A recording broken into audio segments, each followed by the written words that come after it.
Hello, আসসালামু আলাইকুম। আশা করি দেশ এবং দেশের বাইরে যে যেখান থেকে বিডি ভিজন ক্যানভাস এবং বিডি ভিজন ইউটিউব চ্যানেলের সাথে সম্পৃক্ত হয়েছে প্রত্যেকেই সুস্থ আছেন এবং ভালো আছেন। তো ভিউয়ার্স, আজকে আমি আমার ডাবলা পেয়ার আপনাদেরকে একটু শখ করাইতেছি। তো এই পেয়ারটা আসলে আমার সেকেন্ড পেয়ার। তো আগের পেয়ারের বেবি এটা চট আসে নাই, তো মাশাল্লাহ তারপরেও এই পেয়ারটা আমি একটু দেখাইতেছি যে কবুতরের লোকটাকে এটা একটু মলেটিংয়ে আছে। মাশাল্লাহ দেখেন, পাকটা আমি একটু দেখাই। মাশাল্লাহ তিলিপরগুলো আসলে অনেক চিকন, যেসব কবুতর ফ্লাইং থাকে তার তিলিপরগুলো কিন্তু চিকন থাকে। মাশাল্লাহ দেখেন,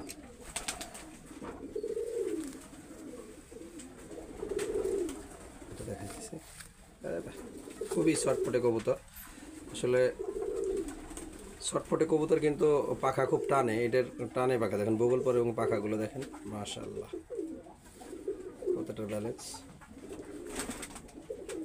এটার বিশেষ করে এই কবুতরের পাটা দেখেন, একেবারে জাম কালারের পা। মাশাল্লাহ চোখটা একটু দেখেন।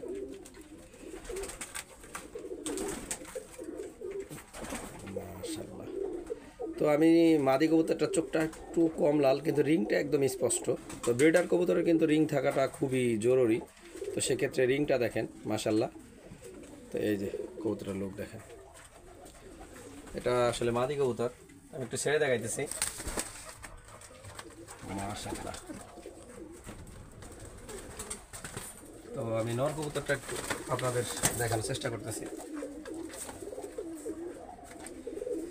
তো নরটা দেখেন, নরটা একটু আরও স্পেশাল।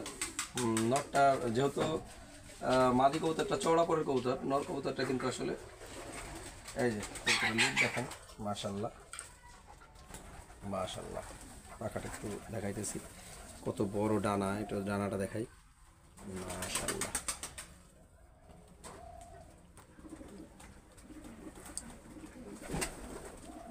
যেহেতু মাদি কবুতরটা চওড়া পরের এবং বাইরে থেকে কার্ভ করা, তো আমি এই নর কবুতরটার যে 9-10 পর এটা কিন্তু ভিতরের দিকে কার্ভ করা। তো উস্তাদরা সবসময় বলে যে কবুতর 9-10 পর ভিতরের দিকে কার্ভ করা থাকে, এই কবুতর ঘরে আসার প্রবণতা খুব বেশি। এর পাখাটা আমি একটু দেখাইতেছি। মাশাআল্লাহ দেখেন, এই পাখটা একটু দেখেন, একেবারে ব্যালেন্স কবুতর। ব্যালেন্স বলতে যে জিনিসটা বোঝায়, একেবারে ব্যালেন্স কবুতর দেখেন। মাশাআল্লাহ এই দেখেন, একদম ব্যালেন্স কবুতর। মাশাআল্লাহ। তো এই যে হলো মূল কবুতরটার ডাবলা বলতে যে বিষয়টা বোঝায়, দেখেন ডাবলাটা এই যে। আর পাটা দেখেন, একেবারে জাম কালারের পা, কিন্তু লম্বা লম্বা নোক, জোড়হাড্ডি কিন্তু একেবারে বন্ধ দমের কবুতর এটা, এবং জোড়হাড্ডিও বন্ধ। এই যে মূল কবুতরটা দেখেন। তো চোখটা আমি যেহেতু নর কবুতরটা একটু ইয়া রাখছি, মাদি কবুতরটা একটু হালকা লাল রাখছি, তো নর কবুতরটা কিন্তু একেবারে রক্তের মতো লাল আমার। এবং রিংটা দেখেন, ফোনে হয়তো বা অতটা ইয়ে আসতেছে না, আলোর কারণে একটু ঘোলা ঘোলা আসতেছে, কিন্তু একেবারে রক্তের মতো লাল কিন্তু এটা। মাশাআল্লাহ। পুরো কবুতরটা আপনাকে একটু শো করি। মাশাআল্লাহ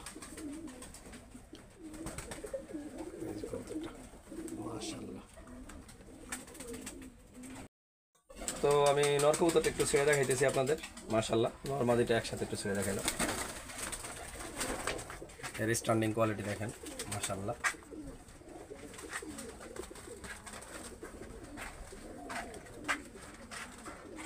তো সত্যিকার অর্থে ডাবলে তো অনেক দেখছেন, তো এই পেয়ারটা একটু দেখেন। এটা আমার ওস্তাদের ঘরের কবুতরের বেবি। মাশাআল্লাহ। তো মাদিটা খুব শীঘ্র ডিম দিয়ে দেবে, একটু লেজটা ভেঙে দিয়েছে। আর নর কবুতরটা দেখেন এক্সিলেন্ট। তো সকলে ভালো থাকবেন, সুস্থ থাকবেন। আজকে এই পর্যন্তই। আল্লাহ হাফেজ।